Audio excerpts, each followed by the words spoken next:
덤머니라고 하는 주식 거래에 관련된 영화인데요. 코로나 기간 동안에 있었던 그 게임스탑이라는 주식에 관련된 얘기인데 금융 관련해서도 네. 기념비적인 사건입니다. 거의 뭐 심장 마비 걸릴 지경이에요. 엄청난 기득권과 커넥션을 보여주는 거죠. 정말 분통 터지는 저는 거의 서울의 봄 이후로 그렇습니다. 네.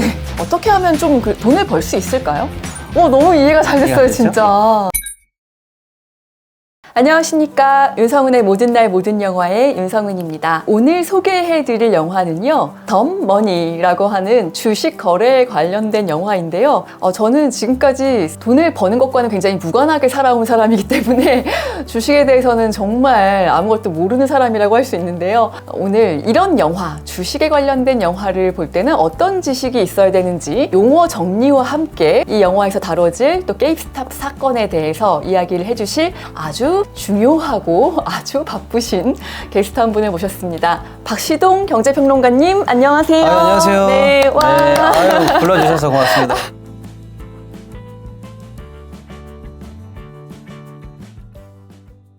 모모형 독자님들께 저도 인사드릴 수 있게 돼서 영광입니다. 제가 이렇게 또 여기 이 자리에 있을 수 있는 것은 또 시동이키에 제가 출연한 그때를 계기로 해가지고 반응이 폭발적이어서 너무 감사드립니다. 제가 감사드리죠. 네, 그리고 오늘은 특별히 이렇게 덤머니라는 영화를 이제 제가 시사회로 봤는데요. 이거는 반드시 평론가님과 함께 이야기를 좀 해보면 좋겠다. 왜냐하면은 이런 영화들은 뭐 재미가 있건 없건 간에 일단 보려고 했을 때 조금 장벽이 있거든요. 저 같은 사람들은. 그럴 수 있습니다. 단어 자체가 너무 생소해가지고 덤머니라고 하는 게 덤이라는 게 뭐 이제 뭐 바보 뭐 이런 약간 그렇습니다. 멍청하다 뭐 이런 뜻이잖아요. 덤머니는 주식 시장에서 무슨 뜻이에요? 개미들은 기관을 못 이겨라고 할 때 기관들은 반대로 야 개미들은 신경 쓰지 마. 쟤네들은 언제든 이길 수 있어라고 이렇게 좀 무시하는 뉘앙스도 들어있거든요. 네, 그렇죠. 그 무시하는 뉘앙스를 미국에서는 그렇게 부릅니다. 돈을 움직이기는 움직이는데 귀가 좀 멀었다. 너는 뭘 잘 몰라. 항상 정보를 모르고 늦게 따라오고 속이면 속는 대로 당하는 바보 같은 개미 투자자를 좀 낮춰 부르는 말이 덤머니입니다. 사실은 이 제목이 이 영화를 이끌어가는 주체예요. 그러니까 그렇죠. 우린 보통 이제 개미라는 표현을 하면은 그거는 좀 뭐 그냥 부르는 말일 수도 있고 조금 비하하는 말일 수도 있고 이렇게 되는데 그 역시 이제 개미가 주체가 돼서 좀 기업과 맞서는 그런 이야기인데요. 자, 덤머니에 가장 많이 나오는 단어 중에 하나가 공매도. 공매도가 뭔가요? 쉽습니다. 공 더하기 매도라고 생각하시면 돼요. 매도는 쉽습니다. 갖다 파는 거예요. 그럼 그 앞에 있는 공은 뭘까? 이 공이 한문으로 빌공짜예요. 주식에 관해서 소유권이 없는 사람이 매도를 한다라는 게 공매도인데 그 사람이 그럼 어떻게 파느냐?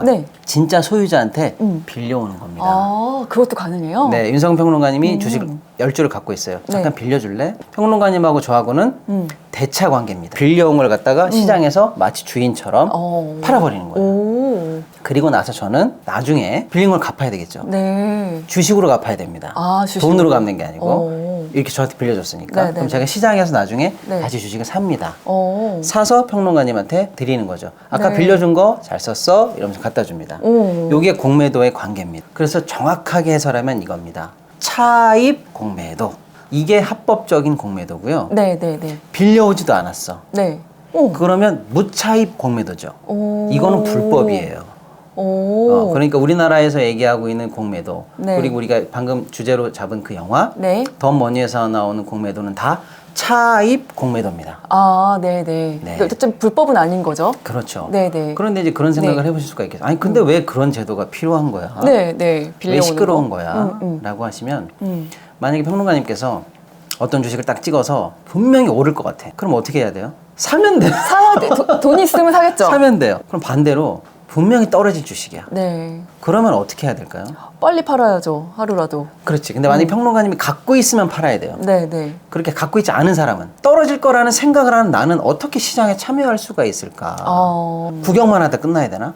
저거 떨어질 건데. 떨어질 거라는 생각을 하는 사람도 시장에 참여할 수 있는 참여 방법을 개발해 놓은 게 공매도입니다. 구체적으로 해볼게요. 제가 저 주식 떨어질 것 같다라고 생각을 했어요. 주식 좀 빌려줘요. 일단 빌렸어. 10만 원에 팔았어요. 제 손에는 10만 원이 들려있죠. 저는 이 10만 원을 들고 가만히 있는 거야. 그러다가 내가 떨어진다고 했지. 지켜보니까 드디어 주식이 떨어져서 5만 원이 됐어요. 그럼 저는 5만 원으로 주식을 삽니다. 네. 가져와서 평론가님한테 갚았어요. 주식은 제자리로 들어갔죠. 네네네. 제 손에는 5만 원이 남아있죠. 음. 떨어지는 걸 예상해도 돈을 벌 수 있는 방법. 이게 바로 공매도가 되겠습니다. 근데 빌려준 사람한테 그러면은 그냥 대차 수수료가 있습니다. 아, 네. 빌려준 거에 대한 수수료가 네, 있구나. 네, 헤지펀드. 네. 헤지펀드가 뭐예요? 헤지펀드는 이제 사전적인 말로는 네. 이제 헤지라는 말은 사실은 네. 뭐 위험을 회피하고 대체 수단을 강구한다 뭐 이런 말인데 네. 좀 금융적으로 깊게 들어가면 네. 다양한 그 금융적인 수단, 기법, 기술, 어려운 그런 그 작전들을 다 수행할 수 있다 이런 뜻으로 좀 폭넓게 이해하시면 되고 펀드는 뭐냐면 돈을 모아놓은 항아리, 연못, 풀 네. 이렇게 생각하면 되겠죠. 네, 그래서 네. 만약에 평론가님 보고 직접 투자해라고 하면 언제 그 지식을 다 배워서 하겠어요. 그래서 전문가들한테 돈을 맡기면 되지 않겠습니까? 그래서 네. 직접 투자를 하지 않고 간접적으로 투자하는 걸 다 펀드라고 하는데 평론가님도 펀드에다가 돈을 넣고 저도 돈을 넣고 해서 돈 이만큼 쌓였지 않습니까? 요거를 그럼 누가 운영을 해야 될까요?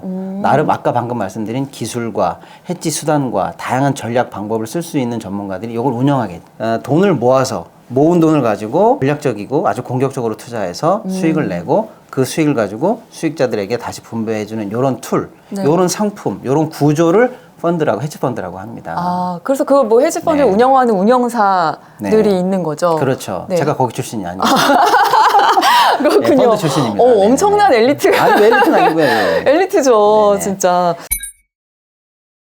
그 다음에 또 많이 나온 단어, 쇼스퀴즈라는 말이 많이 네. 나와요. 네. 쇼스퀴즈는 뭔가요? 재미로 말씀드린 겁니다. 네네네. 개미들의 피를 빨아먹는 펀드가 사모펀드가 있다. 네네네. 헤지펀드가 있다. 네네네. 이 둘의 대결이다. 이렇게 네. 한번 생각을 해볼게요. 네. 개미나 사모펀드나 다 어떤 주식이 오를 것 같다고 생각하면 네. 둘 다 삽니다.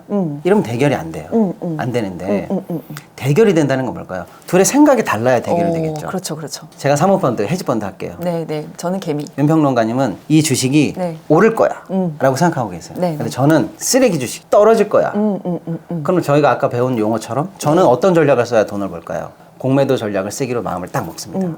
빌려와서 냅다 시장에다가 팔기 시작합니다. 그럼 이게 원래 10만 원짜리였는데 네네네. 제가 10만 원짜리도 팔고 9만 원에도 팔고 8만 원에도 팔고 계속 파는 거예요. 네네. 그럼 이 주식이 올라야 된다고 생각하는 윤평론가 입장에서는 네네. 아니 이렇게 좋은 10만 원짜리 주식이 왜 시장에서 자꾸 떨어지는 거야. 8만 원, 7만 원 그냥 떨어지는 거네. 네. 억울하시겠죠. 네. 이 대결입니다. 그런데 제가 이기면요. 제가 이기는 게임은 뭘까요? 진짜로 계속 떨어지는 거예요. 이제 드디어 제가 만족할 만큼 떨어졌다고 생각할 때 다시 사는 거의 헐값에 사가지고 갚아버리고 저는 돈을 벌죠. 이걸 계속 갖고 계셨던 윤평론가님은 자기 주식이 효주가 된 거죠. 그쵸. 안전자연의 손해를 본 거예요. 네, 네. 이게 기본적인 양식인데 보통의 상황인데 윤평론가님께서 안 되겠어.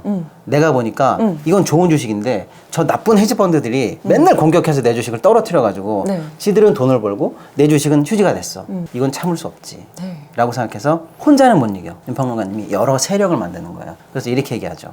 이거 팔지 맙시다. 우리 진짜 안 파는 거야. 존버하는 거야. 맞아요. 존버라는 말이 되게 많이 나와요. 영화에서도 많이 네, 나오더라고요. 영화에서도. 아니면 뭐 영어로 hold on, 네. 버텨 이렇게 하는 거예요. 버텼어요. 저는 윤평론가님한테 빌려왔어요. 그래서 시장에다 계속 팔아요. 쌀 때 사서 갚아야 되는데 떨어져. 아무도 이걸 팔지를 않아요. 그러면서 심지어는 어떻게 윤평론가님이 만약에 이제 윤성은 1부터 윤성은 100까지가 야 우리가 저 헤지펀드 이기는 방법은 뭔지 알아? 거꾸로 이걸 올리는 거야. 라고 해서 그쵸. 나는 더 사지! 11만 원 콜, 12만 원 콜 해서 윤성은 100까지 가면 이게 100만 원까지 가 있는 거죠. 계속 올리는 거예요. 네. 그러면 여기는 올라서 좋지만 네. 저는 보세요. 저는 이걸 언젠가 원소유자한테 갚아야 돼요. 네. 그럼 저는 10만 원에 내다 팔고 10만 원에 사서 갚으면 본전이에요. 수수료는 계산 안 할게요. 근데 이걸 100만 원에 시장에서 사다 갚으면 저는 90만 원 손해죠. 그렇죠. 잘 보세요. 주식이 떨어질 때는 떨어지는 것만큼만 손해예요. 빵원이 손해의 끝입니다. 손실의 하방이 0원이에요. 네. 근데 공매도는요? 네네네. 이게 만약에 오르는 건 끝이 있을까요? 이론적으로? 없죠. 끝이 없죠. 네네. 공매도를 잘못하면요. 손실이 무한대입니다. 제 입장에서. 이해가 되시죠? 저는 이걸 갚으려면 이게 올라가면 갈수록 저는 그게 손실이죠. 그러네요. 사서 갚아야 되니까요. 우와. 그러니까 공매도를 잘못하면 손실이 무한대가 나요. 그러니까 이 헤지펀드가 항상 이기는데 윤성원 1부터 윤성원 100까지가 합심 단결해가지고 네. 주식을 올리기 시작하면은요. 네. 제 손실이 무한대가 난다니까요. 그럼 어떻게 해요? 무한대는 막아야 되겠죠. 우리 주식에서 손절매라고 들어보셨죠? 네. 손실이 날 것 같으면 어느 정도 손실을 끊고 여기서 팔아야 된다는 게 손절매잖아요. 네, 네, 네. 그 반대 개념이라고 보시면 돼요. 공매도를 하는 입장에서는 네, 네, 네. 손실이 날 것을 어디에서 끊어야 되냐면 사야 끊어야죠. 이해가 되시죠? 그러네요. 안 사고 이게 계속 100만 원까지 오르면 제 손실이 계속 올라가니까. 그쵸. 빨리 사야 되는데. 내가 이거 10만 원에 빌렸는데. 근데 이게 20만 원 됐다. 그럼 여기서 사는 게 손절매 개념의 반대 개념인 거죠. 그러니까 저는 이게 올라갈 것 같다. 내 공매도 작전이 실패할 것 같다고 생각이 들면은 하루라도 빨리 사서 갚는 게 손실을 줄이는 거예요. 그러네요. 공매도를 친 세력이 공매도의 손실을 커버하기 위해서 어거지로 주식을 따라가서 사야 되는 매수를 해야 되는 요 행위를 숏 스퀴즈라고 합니다. 아, 그렇군요. 너무 이해가 잘 됐어요, 이해가 진짜. 되게 재밌고, 네. 이렇게 설명해 주시니까 진짜 이해가 잘 돼가지고, 네. 덤머니 자체의 이야기 자체를 지금 다 설명해 주셨어요, 사실. 이 네 단어로. 네, 바로 그런 얘기거든요. 개인과 어떤 거대 기업이 지금 줄다리기를 하는데, 주식을 모르는 저도, 기업을 이길 수가 없어. 개인들 다 돈, 결국에는 다 잃게 돼 있어. 이런 말 때문에 못 하시는 분들 많잖아요. 근데 이제 이 영화에서는 개미들이 정말 합심단결해가지고, 그렇게 돈이 지금 자산이 막 쌓여가는데 팔지 않는단 말이죠. 네. 그 얘기가 이제 코로나 기간 동안에 있었던 그 게임스탑이라는 주식에 관련된 얘기인데 그 사건 조금 설명해 네네. 주실 수 있을까요? 네. 영화적인 측면을 떠나서라도 제가 꼭 보시기를 추천드리는 게요. 네. 금융 관련해서도 네. 기념비적인 사건입니다. 네네. 금융 역사상 네네. 교과서에 나오거나 경제학 책에 실리거나 하는 아주 기념비적인 우와. 사건들이 쭉 네. 보면 몇 개 있거든요. 네. 게임스탑이라는 종목이 있는데 게임스탑이라는 그 쉽게 말하면 콘솔 게임도 많이 하고 하는 오프라인 매장입니다. 그러니까 이 가서- 온라인 이 주도하는 것 같은 이 시대에 그렇죠. 오프라인 매장. 예, 그래서 사실은 밀레니얼 전에 2000년대 전후로에서는 인기가 좋았죠. 네. 그래서 우리 옛날에 예를 들면 뭐 비디오 가게 뭐. 우리 옛날에 비디오 가게에서 빌린 추억 있잖아요. 네. 지금은 없어졌지만 없죠. 돈 문제를 떠나서 우리한테는 추억을 주잖아요. 그리고 애틋한 그 감성이 있고 네, 그게 네. 없어질 것 같고 그러면 그립고 하잖아요. 네. 미국인들에게 게임스탑이 그런 느낌이에요. 굉장히 어떤 감성을 건드리는 그 회사인데 네. 온라인 게임이 대세가 됐잖아요. 그러니까 당연히 밀리죠. 네. 결정적으로 네. 코로나. 그러니까 안 돌아다니고 사람들이 그 콘솔 게임을 하러 모이지도 않고 네. 그 게임을 사러 거기 가지도 않고 거의 아주- 전성기가 끝났고 네, 이 회사는 끝났다 이렇게 그렇죠. 생각하겠죠. 네. 게임스탑은 끝났어 라고 헤지펀드들이 생각을 한 거죠. 네. 그래서 공매도를 치기 시작합니다. 그런데 이 게임스탑이라는 회사에 애정이 있는 많은 개인들은 네. 아니야. 그래도 그렇지. 저렇게 저평가될 정도는 아니야. 네. 나름대로 이 정도까지는 유지할 거야 라고 생각했던 사람들은 이렇게 생각하죠. 게임스탑에 대한 공격 너무 과도해 라고 해서 이 영화에 나온 주인공이 실제 네. 실존 인물인데 네. 그 사람을 위주로 해서 우리로 치면은 주겔, 주식 종목 토론방 뭐 이런 게 유명한 데가 있는데 네. 미국에서도 그게 있습니다. 네, 여기서 네. 영화에서 나와요. 네, 맞아요. 그 토론방에서 네. 어떤 사람이 그걸 올리는 거죠. 네. 이건 반드시 사야 됩니다, 여러분. 헤지펀드들이 공격하는 거 너무 과합니다. 저 정도로 저평가될 회사가 아닙니다. 맞아요. 이거 네. 사두십시오. 그럼 올라갑니다. 우리 다 같이 저 말고도 여러분도 사십시오. 이런 사람이 나옵니다. 네, 그 이제 키스 길이라는 네. 실존 인물이잖아요. 네. 키스 길이라는 사람이 이름도 재밌어요. 포효하는 양. 예. 양. 네, 포효하는 양이라는 그 닉네임을 쓰는 키스 길이 이제 앞장섭니다. 그래서 그 사람 혼자만의 운동이었는데 그게 갑자기 붐을 타면서 맞아. 우리는 헤지펀드하고 맞서야 돼. 우리의 게임스탑이 저렇게 저평가돼 있을 리 없어. 이런 감정적인 동요를 받으면서 지원을 받으면서 이런 개미들이 많이 모이게 된 거죠. 그래서 이쪽은 이제 주식을 올려야 되니까 공매도랑 싸워야 되니까 어떻게 네. 해야 됩니까? 사자, 버티자, 존버 정신이야. 공매도는 그래도 소용없어 라면서 계속 비꼬죠. 떨어질 거야 라고 해서 계속 매도 주문을 내고 여긴 매수 주문을 내고 매도 매수가 계속 왔다 갔다 하면서 큰 싸움이 벌어진 거죠. 자, 그런데 이게 초반에 재밌었던 이유가요. 네. 이게 처음에 시작했을 때는 뭐 한 $20 정도 밖에 안 되던 주식이었는데요. 네. 결론적으로 말씀드리면 가장 높을 때 어디까지 올라갔는지 아세요, 여러분? 500불. 엄청나게 올라갔죠. 네. 자, 헤지펀드는요. 오른 것만큼 천문학적 손실이잖아요. 자, 그래서 이 헤지펀드는 반응이 두 가지로 나옵니다. 네. 아, 개인의 활동이라고 해서 처음에 다 무시하고 오히려 공매를 더 많이 칩니다.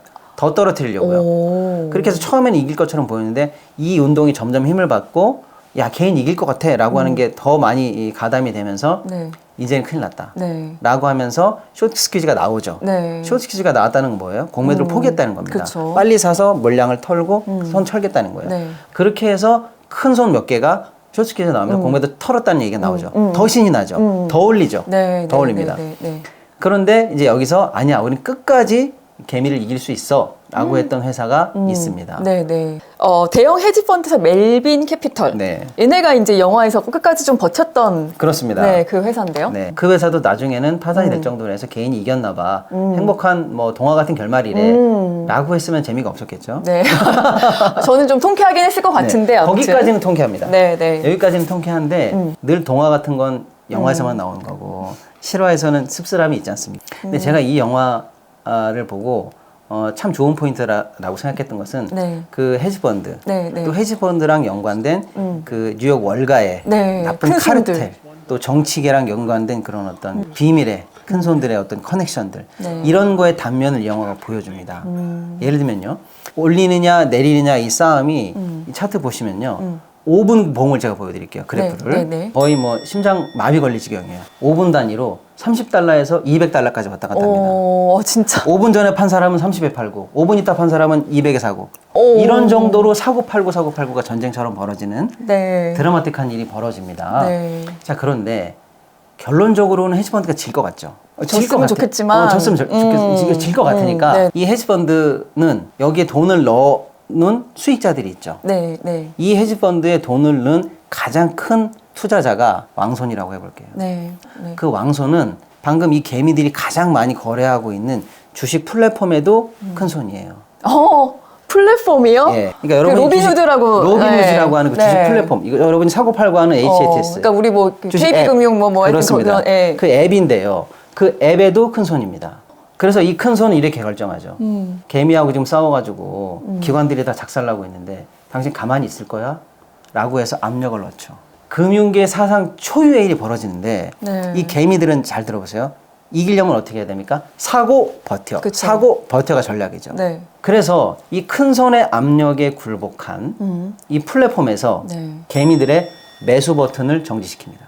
정말 분통 터지는 저는 예, 거의 그래서- 서울의 봄 이후로 제가 그렇습니다. 네. 아무리 매수를 눌러도 매수가 안 들어가요. 싸울 수가 없는 그럼 거죠. 남은 건 뭐만 남습니까? 저 매도 버튼은 계속 눌러주죠. 그러니까 주식이 계속 떨어지는 맞아요. 이런 초유의 사태까지도 벌어집니다. 아니 근데 이거 불법 아닌가요? 말이 안 되잖아요. 주식 불법이죠. 거래하는데 매수 버튼을 못 누르게 한다니. 그래서 드디어 이게 정치 문제가 됩니다. 미국에서는.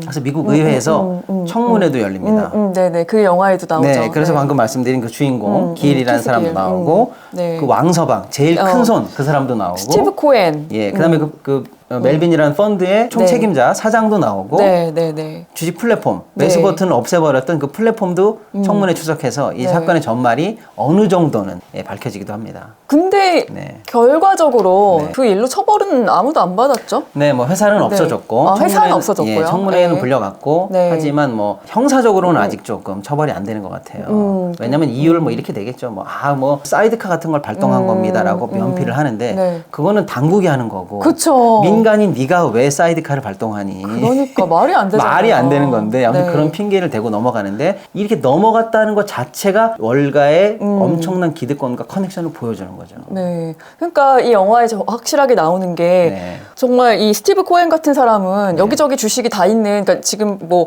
포브스지 기준으로 세계 부호 100위 안에 드는 사람이니까 그러니까 이런 사람들은 자기네들끼리 뭐 도와주고 네. 하면서 그냥 개미들 하나 그런 사람들 죽이는 거는 너무 일도 아니라는 거죠. 그리고 심지어는 아까 말씀드린 것처럼 공매도를 계속 쳐야 되는 펀드는 어느 순간 돈이 없으면 망하거든요. 네. 근데 이 사람들이 갑자기 동료 의식을 발휘하죠. 기득권 카르텔 의식을 발휘해서 네. 우리 돈으로 치면은 약 뭐 3조 이상을 갑자기 이 펀드에 수혈하기도 해주고. 그러니까 3조. 철저하게 묶여져 있는 그 월가의 카르텔 이런 걸 이제 그 단면을 이 영화가 좀 보여주죠. 네. 그러니까 이 영화가 재미있는 부분은 우리가 주식시장을 놓고 늘 가져왔던 의문들 있잖아요. 네. 그게 이 영화에 다 나옵니다. 그 주식 전문가로서 그러면은 이 영화의 결국의 결론은 개미들은 주식을 하면 이럴 수밖에 없다라는 주제인가요? 어떻게 생각하세요? 아 정말 씁쓸한데 마지막에 어떻게 되는지 아세요? 그래서 마지막으로 이제 네. 그 21년 4월 며칠인가요? 그게 마지막이더라고요. 이제 네. 그 영상 올린 게. 그리고 지금 제 게임스탑 주식은 굉장히 예. 네, 하한가를 지금은 얼마냐면 결국에는 원래 기관이나 시장에서 떨어진다고 했던 그 값으로 수렴을 했습니다. 펀드 하나는 망했지만 월가의 시스템은 여전히 공고하고 뒷맛을 네. 씁쓸한 뒷맛을 좀 남기긴 합니다. 그러네요, 진짜. 여기서 이제 공매도라는 단어가 나왔을 때 한국에서는 이걸 지금 금지하고 있잖아요. 그러니까 예. 이건 뭐 그러면 누구를 보호하기 위한 금지 조치인가요? 아마 이 영화가 우리 특히 주식시장에 관계하시는 많은 투자자분들께서는 네. 우리 얘기처럼 아마 받아들여주실 거예요. 왜냐하면 네, 네. 우리도 작년에 사실은 공매도 관련해서 네. 우리 시장 전체를 관통하는 큰 싸움이 한 번 있었고요. 오, 네. 정부가 드디어 이제 칼을 뺐는데 네, 네. 시장이 전혀 예측하지 못한 발표가 나온 게 뭐냐면 네. 아예 공매도를 전면 금지했어요. 현재. 네, 그쵸. 그러니까 전면 금지. 공매도는 나름 순기능도 있는 거거든요. 현재 오늘 기준으로 우리나라 시장은 공매도가 자체가 차입이든 무차입이든 할 거 없이 그냥 아예 금지돼 있다. 불법. 정부의 명분은 이거죠. 네. 기울어진 운동장을 마침 수정하고 네, 네. 특히 불법 공매도로 인한 피해가 극심하기 때문에 일단은 시장에서 전면 금지시키고 네. 향후 6개월 내에 많은 분들이 얘기했던 제도 개선을 이룬 다음에 네. 그 다음에 다시 공매도 시장을 열겠다라고 했는데 그건 초기 발표였는데 지금은 다시 이제 그 발표도 약간은 좀 기약 없이 일단 전면 금지가 좀 오래 갈 것 같아요. 시장 자체를 좀 건전하게 운영해야 되는 분들은 그래도 공매도가 순기능이 있는 제도인데 무조건적으로 금지하는 게 너무 오래 가는 거는 문제가 더 크다. 이렇게 해서 지금 약간 이제 논쟁이 있는 그런 상태다. 그러면은 이왕 나와주셨으니까 이미 기울어져 있는 이 운동장에서 그래도 전문가니까 그래도 뭐 그러면은 개인 투자자 절대 이쪽으로 들어오지 마세요 하시지 않잖아요. 네. 어떻게 하면 좀 돈을 벌 수 있을까요? 저는 그 영화에 사실 간호사분 나오거든요. 네, 네. 근데 그 영화에 나오는 그분이 이혼하고 아이 둘 키우는 간호사로 나오는데 네, 네. 적당히 이익이 났을 때 팔았으면 좋았을 것을 계속 버티잖아요. 그쵸. 그분은 이제 영화 끝에 나오지만 폭락을 마이너스. 맞아가지고 오히려 마이너스가 됐어요. 근데 이제 그 영화에서 그런 얘기 나오거든요. 야, 지금 팔아서 그거 선찰 마련해서 너 아이 이 교정기 해. 맞아요. 그 얘기 많이 나와요. 교정기 꼭 하라고 애 지금. 교정기도 못 해주면서 왜 차익 실현 안 하는 거야? 라고 하는데 리더, 주인공도 안 파는데 나는 끝까지 안 팔 거야. 이러면서 버티다가 결국에는 폭락을 맞아서 애기 교정기도 못 해주잖아요. 아이고, 마음 저는 아픕니다. 이게 네. 굉장히 마음이 아팠어요. 사실은요, 주가 조작이라든지 네. 공매도, 불법 공매도 세력이 왜 나쁘냐면요. 이 게임스탑도요, 500불까지 올라갔었다고 했잖아요. 네, 네. 500불에 산 사람은 어떻게 된 거예요? 500불 때 샀던 개인들은 어떻게 되는 거예요? 완전 뭐 빚더미? 빚더미, 가정 파탄, 심지어 뭐 극단적인 선택까지. 아. 예, 그런 사람들의 얘기가 잘 안 나오는데 네. 그런 사람들이 더 많아요. 400, 500에 산 사람들이 지금 다 20불이 돼 있다니까요. 아. 그런 부분의 얘기들이 사실은 하나하나 얘기를 들어보면 주가 조작이나 불법 공매도가 얼마나 위험한지 훨씬 끔찍한 거네요. 훨씬 끔찍하죠. 네, 영화보다. 네네네. 네. 그러면 뭐 주식시장은 늘 개인이 지니까 시장에 진입하면 안 되는 거야? 그러니까요. 주식은 네. 보지도 말까? 그런 결론인가? 네. 뭐 그거는 아닌 것 같고요. 네, 네. 다만 이제 조심해야 될 것은 영화랑 직접 연관은 없지만 말씀드리고 싶은 것은 네. 한국 주식시장이 네. 안 되는 이유 중에 하나가 우리가 사실은 선진국보다 몇십 배, 심지어는 신흥국보다 저평가돼 있어요, 우리나라가. 경제 규모가 이렇게 큰데 네네. 왜죠? 우리 주식시장이 저평가돼 있어요. 왜냐? 코리아 디스카운트라고 있는 거예요. 한국은 안 돼. 한국 주식시장 하지 마. 이런 디스카운트 포인트가 있는데 그게 뭐냐면 네. 주가 조작. 방금 말씀드린 것처럼 불법 공매도 같은 기관들이 판을 쳐도 잘 잡혀가지 않는 이 문화. 심각하네요. 예, 주로 이제 대주주들, 큰 회사의 이제 대주주들이 자기 회사를 자기 마음대로 하고 이익을 빼가고 뭐 물적 분할을 마음대로 하고 이래도 아무런 제재가 없고 개인들은 대항할 수단이 제도적으로 없는 네. 뭐 이런 상황들. 이 모든 게 코리아 디스카운트를 만들거든요. 저는 이 영화를 보시고 주식하지 말아 이렇게 관심을 끊으실 게 아니고요. 우리 시장을 더 건전하게 만들려면 저 영화에서 나오는 기득권 카르텔보다 네. 한국 주식 시장이 더 심하다. 이렇게 생각을 하시고요. 시장 개혁 운동을 먼저 해주셨으면 좋겠어요. 그래서 제대로 한국 주식시장이 더 선진화돼야 된다. 그러려면 뭘 바꿔야 되느냐. 투명하게 주식이 운영돼야 되고 기업이 운영돼야 되고 불법은 잡아내야 되고 국가 조작 엄벌돼야 되고 주주의 권리가 최우선되는 우리 시장을 더 선진화해야 돼라고 이렇게 생각하셨으면 좋겠고 네. 두 번째로는 개인적으로 투자하실 때는 이거는 뭐 영화 채널이니까 제가 쉽게 말씀드리면 네. 모르겠어요. 이런 얘기했다가 또 욕먹을 수도 있겠지만 네, 네. 예, 기관을 이기기는 좀 어렵습니다. 솔직한 말씀이 더 좋죠. 기관과 싸우는 싸움을 하시기보다는 네, 네. 자신 있게 공부해서 또 롱텀으로 해도 할 수 있는 확실한 종목을 가지고 그리고 투자하시라. 그 대신 투자를 터부시 하시면 안 됩니다. 왜냐하면 솔직히 투자하지 않고 한국에서 부자 되기 어려워요. 적은 돈이라도 투자를 해보는 그런 습관. 그래서 성공해보는 성공 습관을 들이면서 투자는 건전하게 하시기를 추천드리고 다만 이제 작전, 테마주 이런 위험한 것들은 웬만하면 좀 안 하시기를 특히 모르는 거 하지 마세요. 굉장히 중요한 말씀 해주신 것 같아요. 아는 심플하게 거를 하셔야 됩니다. 사면 떨어지고 팔면 오르는 그 뭐 소위 똥손의 입장에서는 진짜 그러니까 제가 너무 모르고 했던 것 같아요. 공부도 하지 않으면서 또 모르는 거 괜히 건드려가지고 그렇게 이제 손해를 보고 그다음부터 이제 안 하게 되더라고요. 그래서 분명한 거는 개미들이라고 돈을 못 버는 건 분명히 아니기 때문에 투자를 잘 하시면은 또 승산도 있다라는 말씀도 드리고.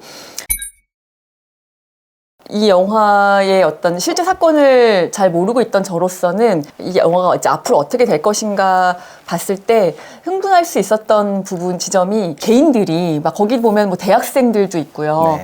그리고 정말 어렵게 사는 사람들, 그 셀러리맨들, 막 그 게이스탑에서 일하는 점원들, 막 이런 사람들이 샀단 말이에요. 이 키스 길을 믿고 해가지고 정말 그 존버를 하는데 진짜 어느 정도 오르면 사람이 얼마나 심리가 빨리 팔고 싶잖아요. 그래도 지금 당장 돈이 없으면 팔아가지고 집세도 내야 되고 할 일이 많은데도 의리 안 팔고 이제 계속 버티는 그때 참 감동이 일단 있었고요. 그 의리를 지키려고 하는 그리고 한번 그래도 우리가 이번 기회에 한번 기업을 넘어서 보자라는 그런 생각들 자체가 신념 자체가 굉장히 좋아 보였고 영화에 대해서 이제 마지막으로 좀 정리를 좀 해보면은요. 이 덤머니라는 영화 사실 그 주식 관련해가지고 너무나 많은 그 실화들이 있었잖아요. 그걸 갖다 바탕으로 해서 많은 좋은 영화들도 만들어졌고 한국에서도 뭐 블랙머니라든가 이런 영화도 잘 됐고 돈이라는 류준열 씨 나오는 영화도 잘 됐고 굉장히 또 잘 만들어진 영화들도 있었죠. 뭐 빅쇼트라든가 뭐 말츠콜이라든가 뭐 이런 영화도 좋았고. 마지막으로 좋았고 그다음에 레오나르도 디카프리오 나오는 거 뭐였죠? 울프 오브 월스트리트. 그 영화는 뭐